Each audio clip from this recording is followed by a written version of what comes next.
Hello, friends, and welcome back to Staying in My Lane podcast, where we have the conversations that most people avoid but desperately need.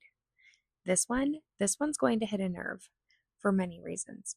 We are talking about attachment styles, but not in the Pinterest quote way, secure versus anxious kind of way. We are going to be talking about why you keep choosing the same type of person, why chemistry can feel like chaos, why love sometimes feels like anxiety, and the uncomfortable truth that who we're drawn to is often rooted in what has hurt us. So if you've ever said, why do I keep ending up here? Or why do I want people who don't fully want me back? Stay with me. This is not about blaming or shaming. This is about understanding. Let's start with attachment styles. There are 4 main attachment styles recognized in modern psychology. Let's start with secure attachment. With secure attachment, the core belief is I am worthy of love and others are safe and reliable. This looks like someone who is comfortable with being independent and can communicate needs clearly, handles conflict without shutting down or exploding. That's a hard one. Trust without becoming dependent. How we typically end up here is that secure attachment forms when a caregiver is consistently responsive, emotionally available, and predictable. Example: a baby cries, a caregiver responds, most of the time, to soothe them or meet their needs. Therefore, the child learns that when I need something, someone shows up. Even if the parent isn't perfect, because let's face it, no one is, the overall pattern is safety and repair. And remember, we've talked about patterns. It seems to be the common theme. And especially when it comes to attachment, it's all about patterns and that either inconsistency or consistency. Number 2, anxious. This is the preoccupied attachment. The core belief here is I might be abandoned. I have to work for love. This looks like someone fearing rejection or being left, needs constant reassurance, overthinks text, tone, and distance, can feel too much or emotionally intense, and tends to cling on or chase in relationships. We typically end up here when caregivers are inconsistent, sometimes nurturing, sometimes unavailable. And that can be physically or emotionally as well. This is an example. Again, a child cries. Sometimes the parent is warm and loving, other times they ignore, dismiss, or are distracted. The child then learns love is unpredictable, and I have to stay hyper aware to keep it. So that nervous system that we talk about becomes on high alert, constantly scanning for signs of abandonment. Number 3, avoidant, dismissive attachment. The core belief here is that I don't need anyone, I can only rely on myself. This looks like someone who is emotionally distant or shut down, someone who struggles with vulnerability, pulls away when things get too close, values independence to the point of disconnection, may say I'm fine when they're not. We typically end up here when caregivers are emotionally unavailable, dismissive, or rejecting. An example of this includes a child who's crying. The caregiver might say, "You're fine, stop crying," doesn't respond, or minimizes feelings. The child learns that my needs are too much and no one is coming. So instead of chasing connection, they turn it off. Their nervous system adapts by, if I don't need anyone, I won't get hurt. And number 4, disorganized attachment. The core belief here is that love is unsafe. The person I need is also the person I fear. This looks like a push-pull relationship, coming close and then pulling away. Intense emotional mood swings, fear of intimacy, but also fear of abandonment. This can feel really chaotic, confusing, or overwhelming, and it's often linked to trauma. We typically end up here when the caregiver is both a source of comfort and fear. So this can include abuse, whether that's emotional, physical, or verbal, severe unpredictability, caregivers who have untreated trauma, addiction, or mental illness. An example of this is a child who is scared runs to their caregiver, but that caregiver is also the one who yells, threatens, or harms them. The child's brain cannot resolve this, so they think The person I need to survive is also not safe. The nervous system becomes disorganized. No clear strategy for that connection. The deeper layer to this, and this is the part that most people miss, is that attachment styles are not just behaviors, they're nervous system adaptations. They form based on one core question your brain is trying to answer. What do I have to do to stay safe and connected? So when we think about anxious attachment, that stay close, don't lose them. Avoidant is don't need them, stay protected. Disorganized is I don't know what's safe. And secure is connection is safe. You can have more than one attachment style at the same time, such as anxious avoidant, and these are adaptations, not flaws. At one point, your attachment style did work. It helped you survive your environment. It helped you maintain connection in the only way that was available. But what protected you then often creates patterns that don't serve you now. Again, right back to those patterns. I'm going to break it down to give you real life adult examples of this. So, an anxious partner, they text, "Are you okay? You seem off." Avoidant partner may say, "I feel overwhelmed, so pulling away." And they may not actually say that out loud, it just may be something that they're thinking. Anxious partner panics more, so they send more messages. And an avoidant partner shuts down further. These are acting from old survival instincts, not present day reality. Again, because our brains are wired to revert back to our old patterns. As I said a little bit ago, these are adaptations, not to be confused with these being personality traits. These are survival traits that you learned early on in life. They were based on how your nervous system felt when you were safe, seen, soothed in your relationships.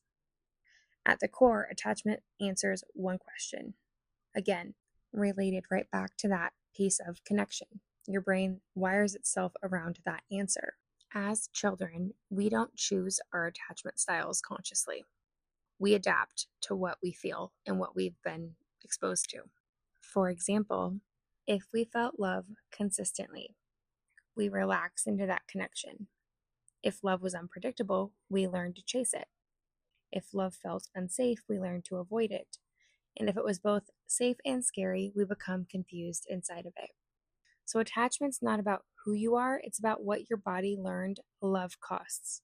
And when we think about the attachment styles, I encourage you to think about your own life and your own childhood and what you experienced, relating it back to maybe what you think your attachment style is. I want you to think about your attachment style. And if you don't know it, that's okay. Think about who you're drawn to, whether that be in the past or who you're married to now. What does your friend group look like? This is where people start calling things toxic, but it's actually patterned nervous system pairing. Let's start with this.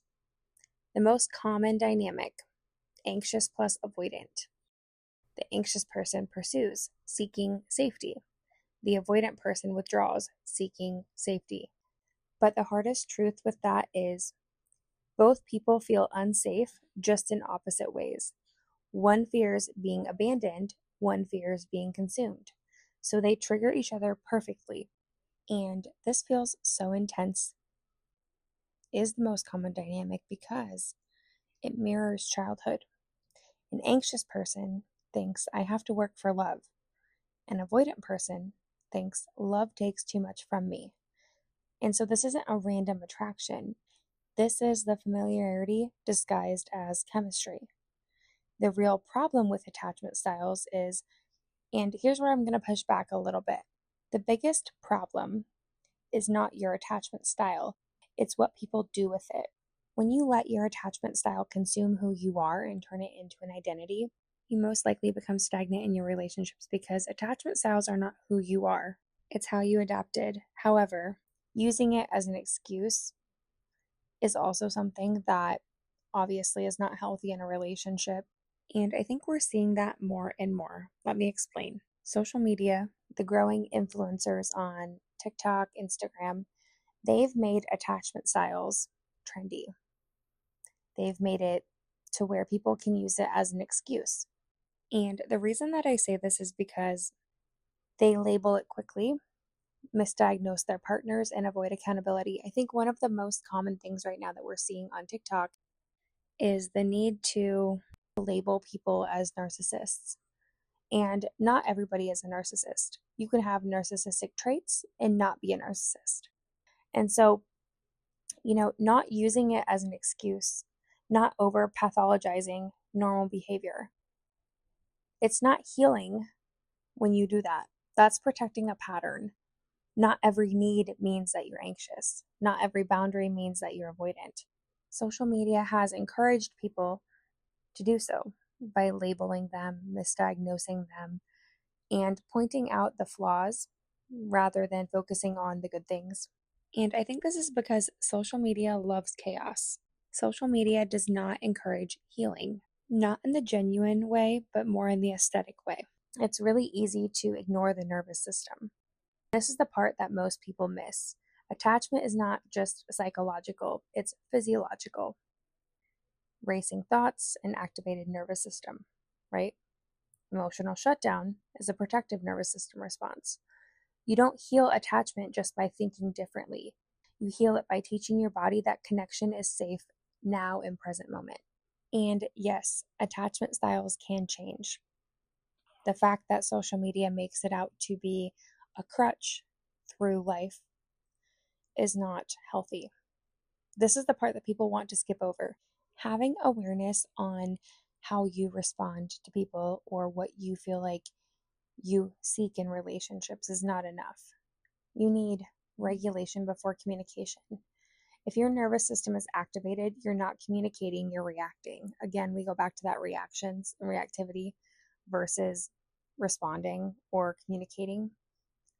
New relational experiences. Healing does not happen in isolation. So you have to be able to step back and heal around other people. You need safe and consistent relationships that challenge your old patterns. Tolerating discomfort. Again, it goes back to that discomfort. Healing attachment feels so wrong at first.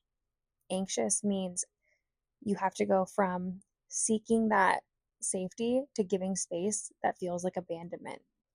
And on the flip side, if you're avoidant, you have to learn how to stay present, and that's going to feel very overwhelming.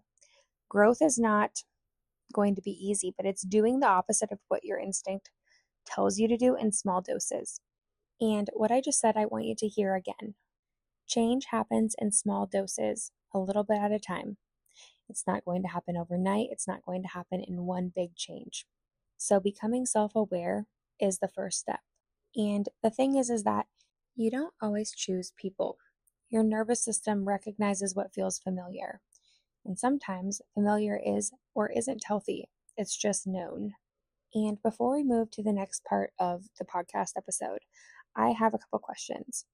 We spend so much time asking ourselves, why do I keep attracting the wrong people? But the better question is why does this feel like home to my nervous system?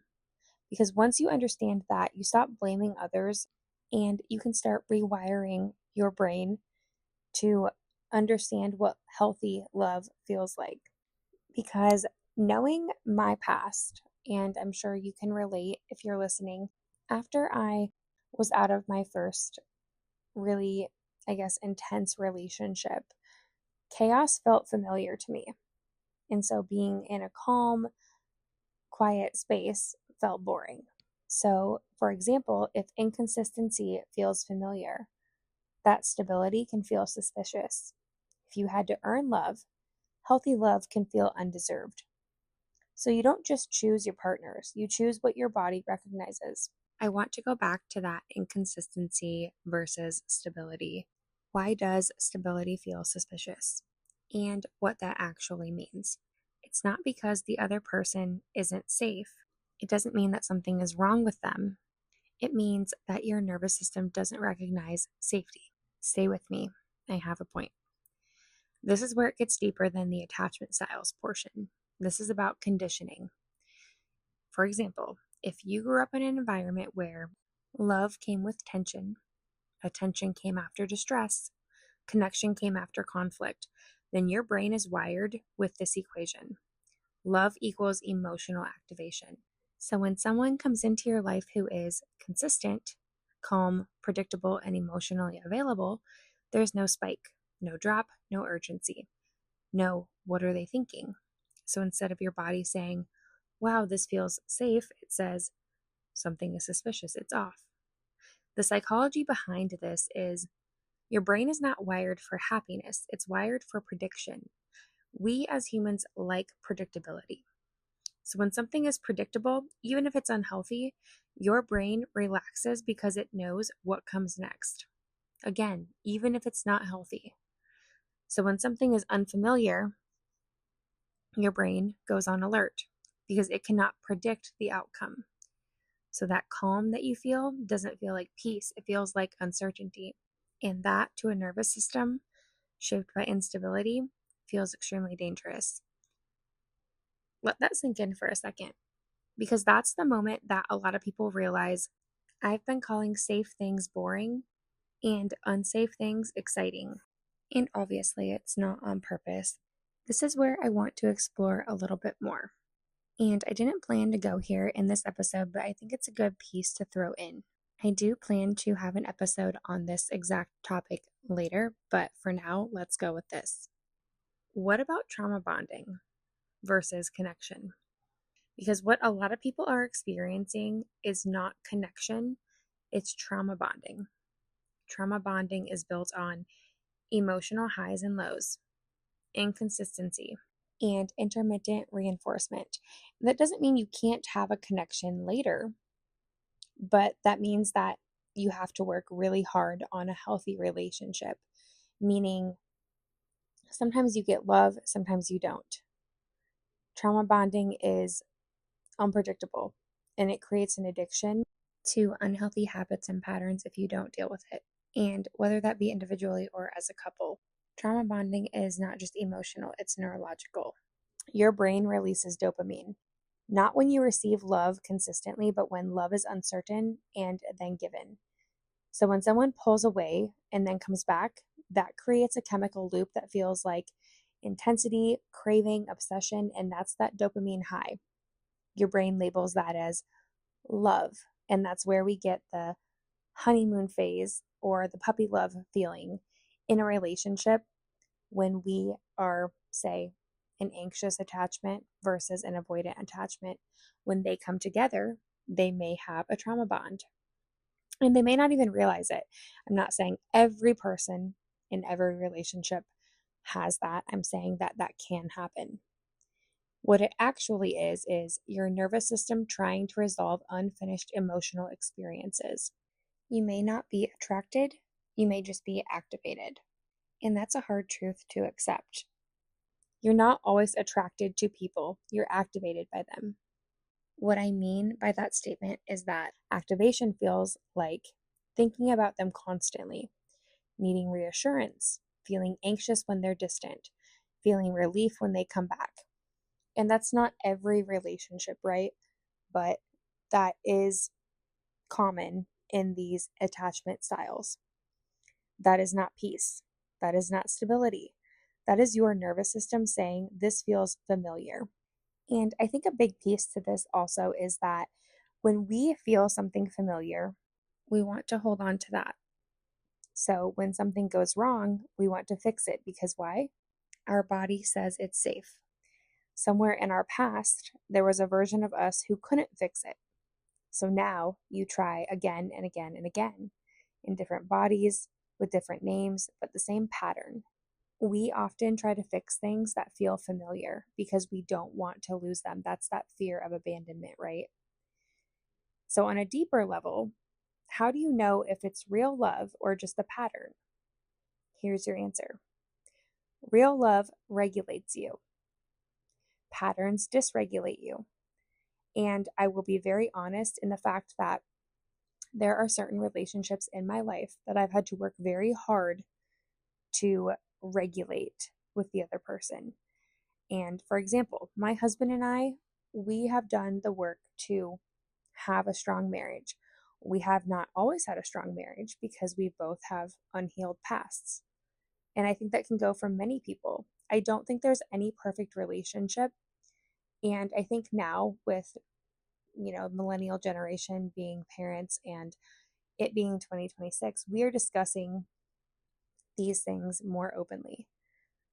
Real love may feel like slower, quieter, less intense, but also safer, clearer, and more grounded. Patterns may feel like urgency, consuming, confusion, and if you're honest, you usually know, but knowing and choosing differently are not the same thing. You can heal from the unhealthy habits that you picked up, developed, or created when you were younger. You can work together to become a stronger partnership. And I think that we should go a little bit more in depth with this topic. So, when we're thinking about attachment is not just behavior, it becomes identity, right? We talked about that a little bit ago. If you were the child who had to fight for attention, had to prove your worth, had to hold everything together, then you don't just act anxious, you become the person who believes, I have to work for love. On the other side, if you are the child who didn't have your emotional needs met, learned to rely on yourself, or felt overwhelmed by others, you don't just act avoidant, you become the person who believes, I'm better off alone. So when a healthy relationship shows up, it doesn't just challenge your patterns, it challenges your identity. Again, because that familiarity meshes well with our identity and keeps us safe. That's where people self-sabotage, not because they don't want love, but because that love feels different, and that requires becoming someone new. Familiar is comfortable. Choosing something different can feel threatening or intimidating, and recognizing that is where the work begins. I think this is the part that people feel uncomfortable talking about. Healing from this is not just choosing differently, it's becoming someone who can tolerate different. So sit with these feelings. Don't rush them. Think about the person you're with, or if you're not with anybody, think about what you want in a person. And when you're thinking about that, whether you're with someone or not, some reflection questions that can really help you decide where to go from here are, do I confuse intensity with intimacy? That's a good question right there. Question number 2, when someone is consistent, do I feel safe or restless? I've asked myself this question. And for a long time after my divorce, I had to really sit with this discomfort. My now husband, he is very consistent. That made me feel, can't find my words, that made me feel uncomfortable. I don't like to sit still. I don't like to have unpredictability in my life. So it was a really big shock to me and shock to my nervous system when I had to learn and relearn how to love again, how to accept that love. And, a question that really helped me is, am I more comfortable chasing than receiving? Do I feel worthy of calm love, or do I feel like I need to earn it?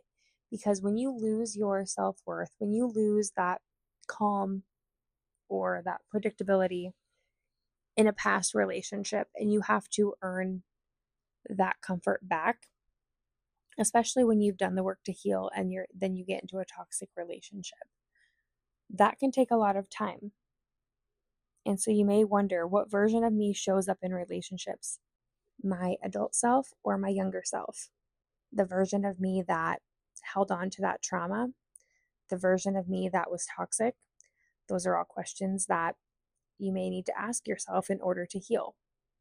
What am I trying to fix through people that I choose? And this one, if the relationship never changed, would I still choose it? If the relationship never changed, would I still choose that relationship? And that's going to answer your question. Because your body will fight it. Your body will start choosing differently. And when you start choosing differently, it will feel boring. It will feel uncomfortable. And it may even feel wrong. Not because it is wrong, but because your nervous system is detoxing from chaos. And when you've been used to chaos for so long, that piece feels weird. It feels awkward. You are literally withdrawing from unpredictability, emotional spikes, and trauma bonding cycles. And like I've said before, it's kind of that merry-go-round. You have to get off the ride eventually, and you have to reposition yourself into a spot where you can sit with that discomfort and, not literally but figuratively, take those tools out of your toolbox that no longer serve you or that are not healthy and replace them with the ones that do help you, the ones that are healthy. And like any withdrawal, you will crave what you're trying to leave, and that's okay. Doesn't mean that you're going to be there forever, but it does mean that you need to reflect on why you're feeling that way and sit with those feelings, because that's what's going to encourage you to move through the discomfort instead of going around it. And we've been talking about trauma bonding, and I want to clear something up right away. Trauma bonding is not just we've both been through a lot. It's not what makes it unhealthy. Trauma bonding is when pain becomes the glue of the relationship. Okay? I'm going to say that again. Trauma bonding is when pain becomes the glue of the relationship. That's when the connection is built on emotional highs and lows, that roller coaster. Breaking and repairing over and over. Hurt followed by relief. Distance followed by intensity. Your nervous system gets hooked on that cycle. It's that merry-go-round or the Ferris wheel, whatever you want to say. Because here's what's happening underneath. You're not bonding through safety, you're bonding through survival. And survival feels powerful. It's consuming and it's addicting. It feels like I've never felt this way before, and I like this. You may not actually like the feeling, but you like the familiarity. You're actually feeling your nervous system being activated, not regulated. So let's call it what it is. Let's name the pattern. Connection. You feel close, things are good, you feel chosen. Disruption. They pull away, there's conflict or something feels off. Activation. Anxiety kicks in, you start overthinking, you fear loss. Repair and return. They come back to you, you reconnect, and relief floods in. That relief, that right there is the hook. Because your brain goes, see, it worked. So stay here, stay with this person, even if it's hurting you. This is where people start to realize, I'm not addicted to the person, I'm addicted to the cycle. And realizing that or admitting that to yourself takes a lot of work. Why it's so hard to leave? Because people hear, just leave, and it's not that simple. I have been in that situation, and I feel that I was trauma bonded with my ex-husband. I don't like it. I don't even like to admit it, but I was. It's the same mechanism behind gambling. You don't win every time, but when you do, it keeps you hooked, keeps you addicted. So in relationships, you don't get love consistently, but when you do, it feels intense. And that brain of yours again says, don't give up. You can feel safe again, even if you're not really feeling true safety. The truth in that is you're not waiting for love, you're waiting for that relief. Breaking a trauma bond is not just about leaving the person. It's about breaking the pattern in your body. Because if you don't address the pattern, you will recreate it. Different face, same feeling. So what does breaking the cycle actually look like? You start telling the truth about the pattern, not the potential, not the good moments, the pattern. You stop saying things like, but when it's good, it's really good. And you start asking, what is it like most of the time? You tolerate the discomfort of calm, and that is the hardest part because your body will crave intensity, chaos, and emotional spikes. And I can say for certain that I craved that after my divorce. I didn't want it because I hated it. I was in an abusive, toxic relationship. But when those things weren't there, that chaos, intensity, and emotional spikes, I felt restless and uncomfortable. And I had to learn that that meant nothing was missing. It means something was different. I stopped abandoning myself to keep connection. And when I did that, I noticed when I over-explain, when I overgive, when I shrink, when I ignore my own needs in order to please other people. And even though it's taken me a long time to do that, instead of fixing the relationship, I came back to myself. And, that can take a long time. It can be uncomfortable. It can go kind of that one step forward, two steps back movement. And that's okay. One of the things that I struggled with was, what if I know it's a trauma bond, but I still love them? And I first discovered this when I was doing therapy at the end of my divorce. And I didn't love him for the right reasons. I loved him because I wanted to fix something. I wanted to have that control. And that's really hard to admit aloud because not only did he destroy my life, I thought that I could fix him. And that feels really stupid and silly now. But what if I know it's a trauma bond, but I still love them? You probably do love them. But love alone does not equal safety. It does not equal compatibility. It does not equal sustainability. And obviously, my situation, I just wanted to fix the person I was with. I was not in love at the end of my relationship. The hardest truth to sit in, though, is that you can love someone and still not be able to build a healthy relationship with them. And that's the part that messes with people's heads. We've been sold the idea that if love is real, it should work. That love is supposed to fix things. That love means staying with the person. That, again, messes with everything that we've been taught. Here's the reality. Love is not the same thing as compatibility. Love is definitely not the same thing as emotional safety. You can love someone who triggers your wounds. You can love someone who can't communicate. You can love someone who hasn't done their own healing. You can love someone and still feel anxious, dismissed, or alone inside the relationship. And this is where the people in these situations get stuck. I did as well. Leaving feels like you're betraying the love. Or in my case, not only that, but I feel like I had huge fear of religious trauma where I was raised Catholic, and so I thought divorce meant that I was going to hell. But staying can mean betraying yourself. And that's the part where people don't talk about it enough. Sometimes the most honest things that we can do is say, I love you, but this is not healthy for me.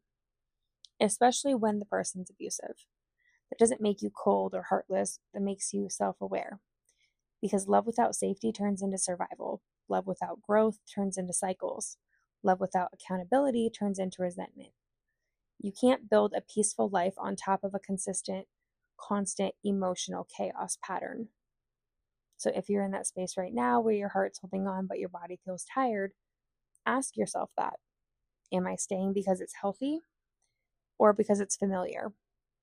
Sometimes that's the hardest truth. You don't need less love, you just need a different kind of love. One that doesn't require you to abandon yourself to keep you in it. And sometimes love means letting go of someone because you love yourself more.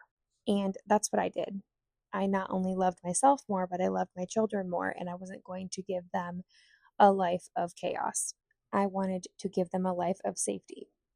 In relationships where there's healing, that means learning regulation, not just communication. It's not about talking better. It's about your nervous system being regulated. If your nervous system is dysregulated, your communication won't land. Logic won't matter, or reassurance won't stick. So healing together in a relationship looks like taking space when needed, coming back intentionally, and co-regulating instead of escalating. That can take a while, especially in people who have trauma. However, we go back to the fact that we need consistency over intensity. That's where the relationship shifts. You stop chasing those big emotional moments. You start building steady, predictable connections. And it might feel underwhelming at first, but over time, that peace starts to feel comforting. That peace starts to feel familiar. Because a lot of people don't realize peace can feel unfamiliar before it feels good. Ask yourself, am I trying to heal or am I trying to hold on? Is this relationship that I'm in growing or just stuck in a cycle? Do both of us take responsibility or just one of us? That was one of the big questions for me when I decided to file for divorce. Is I was stuck in a cycle, in a pattern where I was the one taking responsibility. I was the one chasing, pursuing, fixing. And it doesn't work when it's only just one person. You don't break patterns or trauma bonds by force. You break them by awareness. But in order for a relationship to work, both people have to be willing and self-aware. Healing together is possible, but only when both people are willing to do so. Looking at yourself, regulating yourself, and stop expecting the relationship to fix what they haven't faced. And that goes both ways. Love, real love, does not feel like a roller coaster you're trying to survive. It feels like something your body can finally rest in. And that doesn't mean that it's never going to feel like a roller coaster. There are times in relationships where you're going to have ups and downs, and that could last for a while. But healing together as a couple, reminding yourself that you're a team, even in the discomfort, even in the unfamiliar, that's real love. Sometimes it means that you're finally doing something different. And here's the part that ties this whole conversation together. A lot of what we call love is actually attachment. It's the anxious part of us gripping tighter, afraid to be left. Avoidant part of us pulling away, afraid to be consumed. It's two nervous systems shaped by past wounds, trying to feel safe, trying to feel regulated, but doing it in ways that are still hurting each other. It's that push and pull, the intensity, that can feel like love, but it's not secure. A healthy relationship doesn't feel like chasing. It doesn't feel like proving your worth. It doesn't feel like constantly questioning where you stand. Secure love feels steady.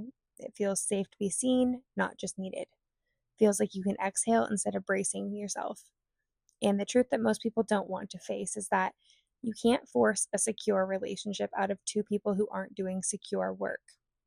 No amount of loving harder will heal someone else's attachment wounds, and no amount of self-abandonment will finally make you feel chosen.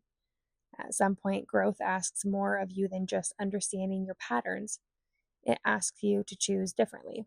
That's where we stop calling chaos chemistry. Stop confusing inconsistency with passion. Stop trying to build safety with someone who is still operating in survival.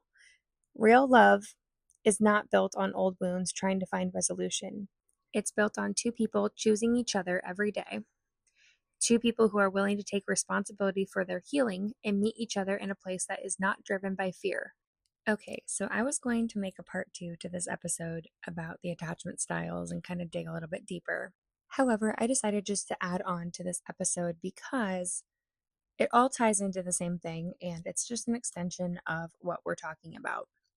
So, we've really opened the door to the conversation on attachment styles and how it's connected to the way that we grew up and the way that we interact with people in our adult lives. Because again, the way that we love, the way that we interact is not random. It's based on how our childhood formed us into the people that we are today. It's a pattern, and those patterns and those cycles feel familiar, and that is why we continue to do the things that we've always done, or we attract things that make us feel safe because of that familiarity. So I want to take that shovel and dig a little bit deeper into this conversation and really think about why we're craving certain people and why we stay when it hurts. Because we like to believe that we choose people consciously, right? We like to believe that it's just a soulmate thing. And yes, I believe in soulmates. And yes, I believe that sometimes those things can happen. However, if you grew up in an environment, and we've talked about this a little bit already, where affection came with conditions, where you had to earn that closeness or walk on eggshells, your nervous system learned very quickly and very specifically that love equals uncertainty. And we've also talked about when you meet someone who's calm and emotionally available, you might not feel fireworks right away. It might be boring. And when you meet that person who's hot and cold, intense and unpredictable, basically our bodies light up. And that's not a coincidence. That's actually patterned recognition. And I've been in those relationships myself. And, with my husband, when I switched from dating and being with someone who was so unpredictable and came with that chaos, my relationship with my husband now felt awkward and boring when we were first dating because I felt like we had to have conflict, otherwise, it wasn't normal. However, now realizing it now, it came from that patterned trauma that I experienced prior to being married to him. So I want you to think about something, and I've had to think about it too. That intense pull that you feel towards someone who doesn't quite show up for you, the anxiety when they pull away, and the high when they come back. This isn't always love. And I'm not saying that it's not love, but it's not always love. That's the activation that we've discussed a little while ago in this episode. And, this is where you feel like you can't live without them. And that's often your nervous system saying, this feels comfortable. This feels familiar, even if it's not a safe relationship. And this is where we talk about the role that you learned to play. Stay with me. Every child adapts. So if you live in an environment that required you to be the peacemaker or the caretaker, you didn't just learn that role, you became that role as a child. Therefore, you carry it into adulthood, into your relationships. So you might find yourself overgiving in relationships or being the peacemaker, trying to make everybody happy, and you lose yourself in that. And, you may feel responsible for someone else's emotions when in reality, you're not. You can have multiple of these traits all at once. They don't necessarily have to align with what I just said, but those are some examples of how they can show up in relationships. And I've said this before earlier on in the episode. What protected you then is often what's limiting you now.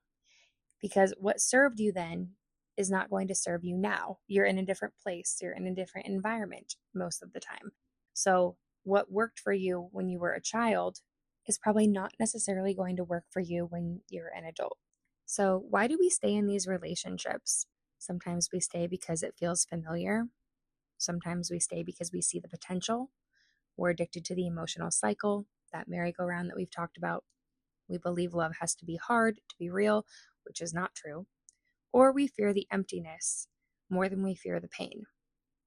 But you guys, it's honestly so much deeper than that because the nervous system does not care about logic. And we stay because leaving would force us to confront something bigger. That love that we learned early on might not have been the kind that we deserved. And that's really hard to come to terms with. And knowing your self-worth, learning your self-worth through healing and understanding and confronting your trauma is a really hard thing to do. You can know someone isn't good for you. You can list every red flag and wave it around like it's a competition. And, you can explain it to your friends. You can even say it out loud to your therapist. I deserve better, and still feel pulled back.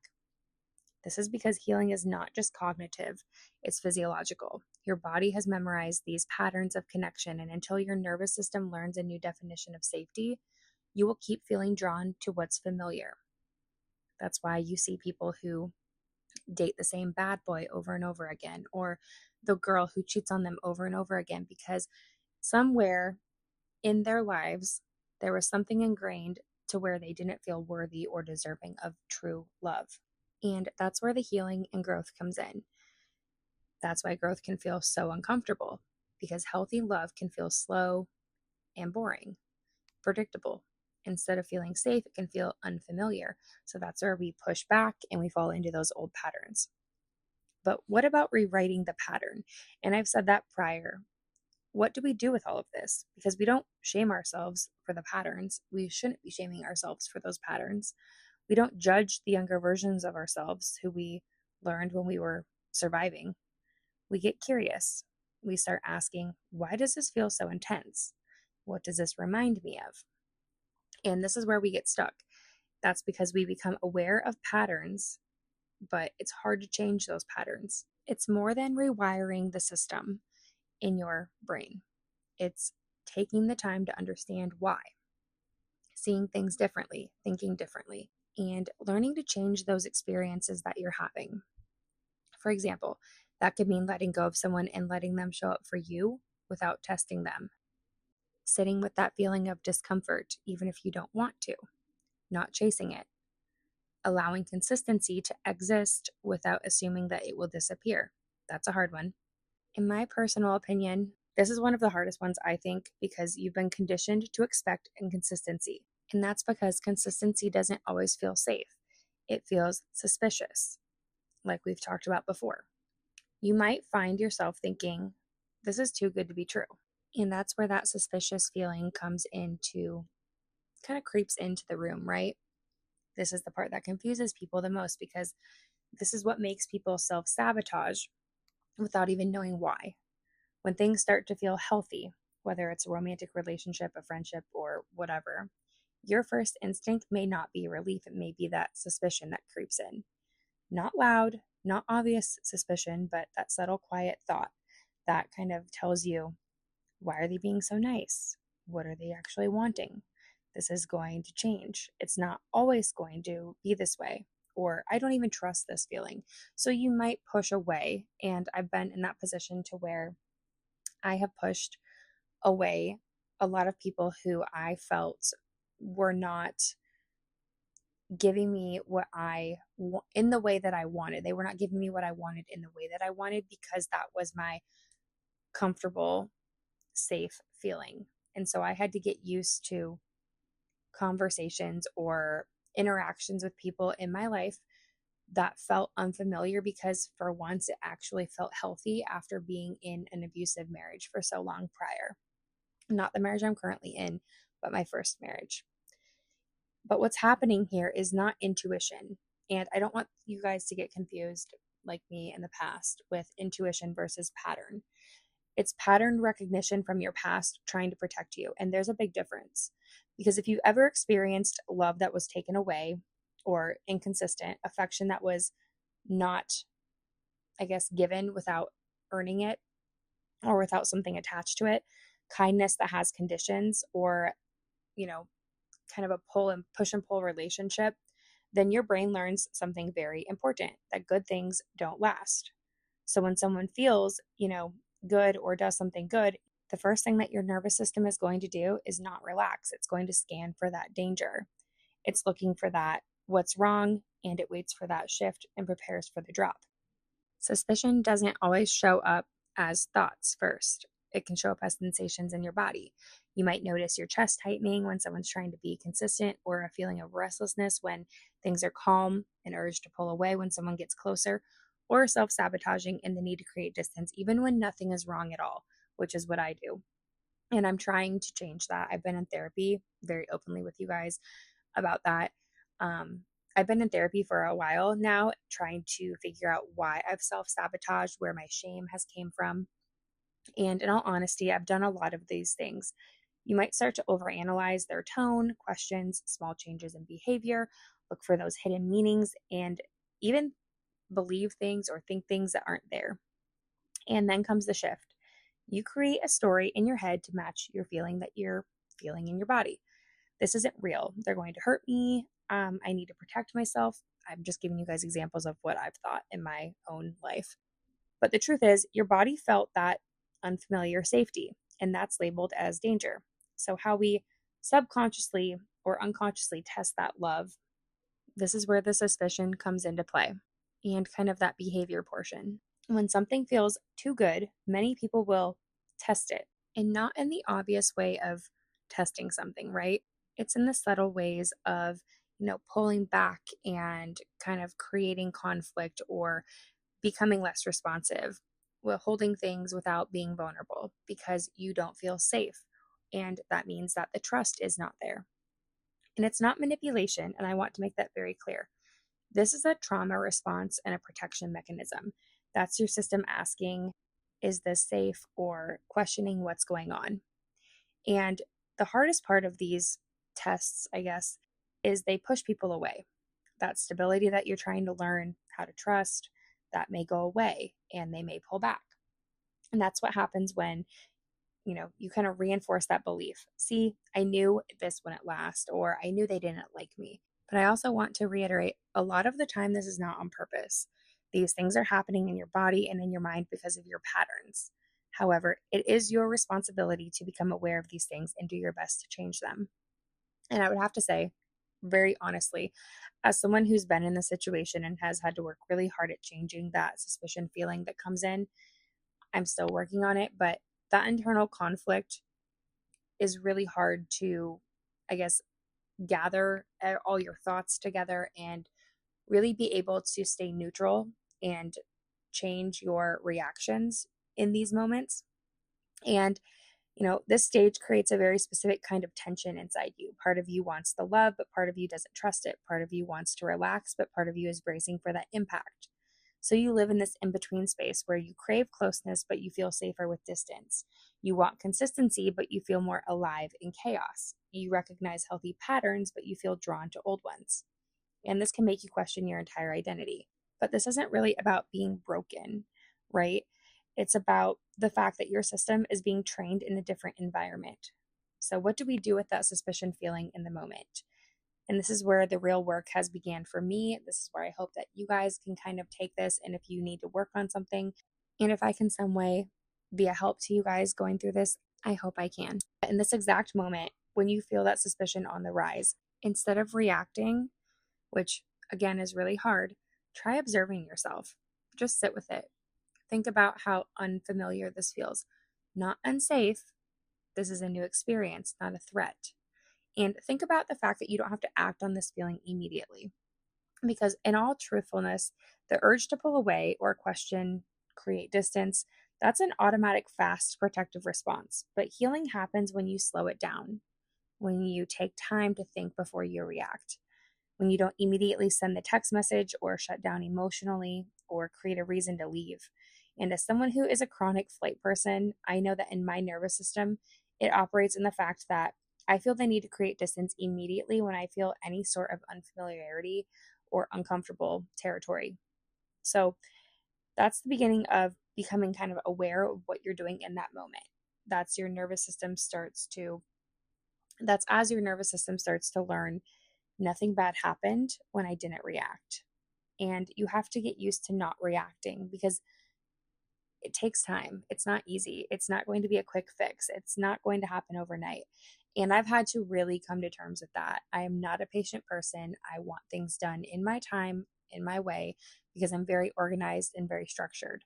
So for me, that calmness that once felt boring, when that started to feel peaceful, I pushed away. That same presence that once felt overwhelming, also, when that started to feel grounding, I had to really sit with that feeling and take it in because it was not something that was familiar to me. But this doesn't happen all at once. Like I said, it's those little moments when you choose to not run away. Don't run away. Take it from me. That flight, don't do it. You have to choose something else. Choose to sit in it, choose to face it, choose to accept it, and try to understand and look at yourself. When you let something good exist without trying to control the outcome, your nervous system re-updates. Safe doesn't have to feel intense. Safe doesn't have to feel earned. Safe doesn't have to feel like it disappears. This is the deep layer that I don't think most people expect, but I want to talk about this. When you stop over giving and when you stop chasing, because we've talked about chasing, right? You're left with a question. Who am I if I'm not the one who fixes everything? Because your attachment style is not just about how you love, it becomes part of that identity, right? So when you're the strong one or you're the one that holds everything together, the one who doesn't ask for help, or you're the one that loves harder, when you start to change, it can feel like you're actually losing yourself. So even though what you're actually losing is a version of yourself who was built around survival, and that's the part where most people go back, you're actually making growth, even though if it doesn't feel like it, even if you don't realize it. And that's where we fall back into those old patterns, not because anything was wrong with us, but because that feeling of familiarity is what feels comfortable and safe. And let's be honest, that familiarity is comfortable. It's very easy to return to a role that we know. And in that role that we've played our whole lives, even if it's hurtful or harmful, it's familiar. But what about that space between the old you and new you? The phase that is in the healing process that feels like nothing. You're not fully who you used to be, but you're not fully grounded in who you're becoming. So you don't chase like you were before. You also don't feel fully secure. You notice all the red flags this time, but you still feel that pull towards them. The space that you're in this moment is very uncomfortable. And that took me a long time to get out of that space. Honestly, I feel like I'm just starting to get out of it. And I can tie this all back to the trauma that I experienced in my first marriage, the chaos that I lived in for years and years. You know, once you get to this space of that in between where you're healing, but you're not fully healed, it can feel lonely and confusing, and it can feel like you're doing something wrong when in reality, you're not. The space is actually a good thing, and I learned that in my therapy session. It's where you start the rewiring process because for the first time, you're not automatically reacting. You're pausing, you're questioning, you're sitting with it, you're choosing uncomfortable, even if it's messy. And it's that gap between impulse and action that really starts to change your life. And that leads me into something else, learning to receive. And I feel like this is really important. And that's why I want to discuss it because I feel like it's the most overlooked skill. We've talked a lot about giving, but we don't talk a lot about receiving. Receiving feels vulnerable in a completely different way because if you're used to being the one that shows up, gives more, anticipates more, or holds those emotional weight needs that you feel, then receiving can feel uncomfortable. You can feel like you're being exposed or even that you're not deserving of it. So you downplay it. You downplay your effort. You might deflect compliments or feel uneasy when someone treats you well, not because you don't want it, but because you're not used to it. That's the difference. The truth is that you cannot build secure attachment if you're the only one knowing how to give, or if you know how to give and you don't feel comfortable receiving.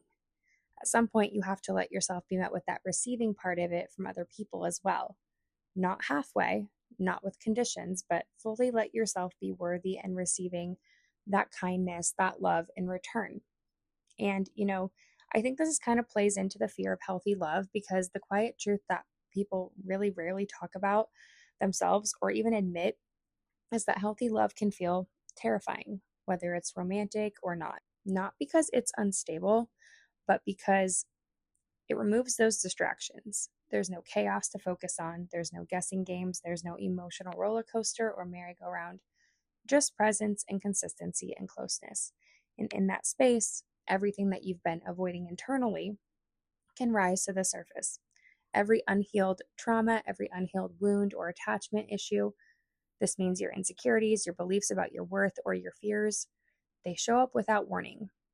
So someone who is actually showing up for you consistently, you can't blame their inconsistencies anymore. This is the part where you have to face what you believe about yourself. And that can feel more intense than dysfunction ever did. Quite frankly, it's really hard to accept because healing is not that big decision, right? It's not an impulse decision. It's that series of quiet choices, not texting the person who triggers you, not overthinking your needs or over explaining what you want, not shrinking to keep someone else comfortable, or not confusing intensity for intimacy. It's choosing the calm over chaos, consistency over unpredictability, and clarity over confusion. And at first, this is not going to feel natural. Take it from someone who is going through this right now. It feels really uncomfortable, and it's taken me a lot of small changes that I've had to make to get that calm, comfortable feeling to come even remotely close to my nervous system. But over time, your nervous system begins to learn something new. Safety is not boring. Safety is not temporary. Safety is something that you don't have to earn. So let's take that shovel that we've had this whole, 59 minutes and dig a little bit deeper because, in all honesty, sometimes it's not just discomfort. It's almost like your nervous system rejects being cared for. You might change the subject when someone affirms you or compliments you, praises you, gives you any affirmation at all. I have been there, and that's something I'm very still uncomfortable with is receiving compliments. You may feel the need to even the score immediately Or you might get irritated when someone does something for you because you feel like you have to also reciprocate right away. You may feel a quiet pressure to prove that you're still worthy, not to them, but to yourself. But underneath all of that is a belief that goes unspoken, often a belief that I would say is all too common. If I receive too much, I'll owe somebody something, because it's uncomfortable to receive something when you are so used to giving so much of yourself, or when you don't feel worthy of receiving. For example, when someone does something nice for me, I always feel the need to kind of give something back right away or try to do something in return soon, because my system registers it as unfamiliar or not sure what to do. That unfamiliar gets filtered through your past experiences. So instead of thinking this is care, your body may ask, what's the catch? Or how do I show up for this person the way they're showing up for me? You might internally assume that they'll expect something later or they'll pull away, even if it's not true. So you stay slightly guarded and never fully closed, but also never fully open. This is where it gets nuanced. Blocking love does not always look like rejection. Sometimes it's like accepting love, but not really, because you're not believing it, or you're not being with someone fully because you're emotionally holding back. You may be keeping parts of yourself hidden because you're nervous about being rejected. You may be in a relationship receiving love on the surface and not still feeling fully loved because you're not letting it fully reach you internally. This creates a disconnect. The other person feels like they're showing up, but you still feel empty. Not because they're doing something wrong, but because your system has not learned how to absorb what's been given to you. Receiving love also means being seen. Not the curated version of you, not the strong version, but the one that is vulnerable and even messy. Because somewhere along the line you learned that, or you felt that somewhere, if people see all of me, they might leave. So you control how much is revealed about you. You let people in, but only to a certain depth, enough to stay connected, but enough to not feel exposed. Or not enough to feel exposed, I guess I should say. That's where the receiving love gets blocked, because the real connection, the deep connection, requires being known fully, and being known requires letting go of that control. So someone who has issues with attachment or trauma in their past has a need for control. So how do we change that? Because that seems kind of complicated, right? Example, letting a compliment sit. Say thank you. That's it. Without deflecting, instead of minimizing, allow someone to say their compliment that they're giving to you and say thank you. Stay present when someone shows up instead of bracing them to leave. That's about letting the moment exist without editing it or putting a filter on it. This means don't question things, don't prepare for the loss of something. And at first, this is going to be extremely uncomfortable. You might even start feeling exposed or unsure of yourself. You might start feeling like you want to pull away, which can happen, and that's okay. But each time this happens, stay a little bit longer, and eventually something shifts. The truth that most people are going to either avoid or not look at through their life is that receiving love unconditionally and completely vulnerably comes with a risk. When you fully let someone in, you also open yourself to the possibility of losing them. And if you experience loss, or if you've experienced loss or inconsistency, emotional withdrawal, that risk feels 10 times amplified. That's where your mind creates a strategy. Stay with me. Don't fully attach, don't fully trust, or don't fully receive. Because if you can never fully have it, you can't fully lose it. That strategy also keeps you fully from experiencing it, right? So the work becomes allowing yourself to feel something real, even when you know it's not guaranteed to last. In unhealthy dynamics, for example, there's always something to fix, chase, or prove. So when you are in a healthy relationship and you don't have something to fix, something to chase, or something to prove, you may feel bored. Again, we've talked about that as well. So when someone loves you in a healthy way, it removes your ability to hide behind the idea that they don't really know me or they don't really love me. And that brings up a different kind of fear. What if I'm not enough, even when everything is right? Because now the relationship isn't in the unstable part, it's your internal world versus what's real. And that part of that emotional exposure can feel very awkward. If you're someone who's fixed things your whole life and you have nothing to fix, you may feel that you have no purpose. And that's where that calm space, not knowing what to do next, You kind of feel that feeling of chaos felt normal, and you may not know what to do with it. And if you're in this process right now, going through a growth journey or trying to figure things out because you realize that you need to heal from things that happened, then I want you to think about the way you react. Think about the way that you accept and receive love. And take the time. Take the time to think about it, take the time to heal from it, and really accept where you are and set a plan to grow through that. Not around it, not skipping over it, but through the process.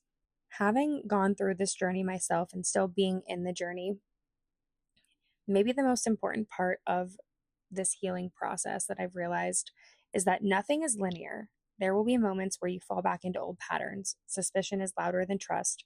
Receiving still feels uncomfortable, and that does not erase your growth. It reveals where you are still learning and healing. Healing does not mean that you are never triggered. It means that you recognize it faster. You soften instead of react. You choose differently, even if it's imperfect. Because every time you don't run from something, you let something good stay a little bit longer. You're teaching yourself that love doesn't have to be something you survive in. It can be something that you finally feel safe in. So, you guys, I hope you enjoyed this episode. It was way longer than what I thought it was going to be, but we are going to keep having these conversations and we are going to keep growing together, and I'm here for you. And again, I have some audio books coming eventually.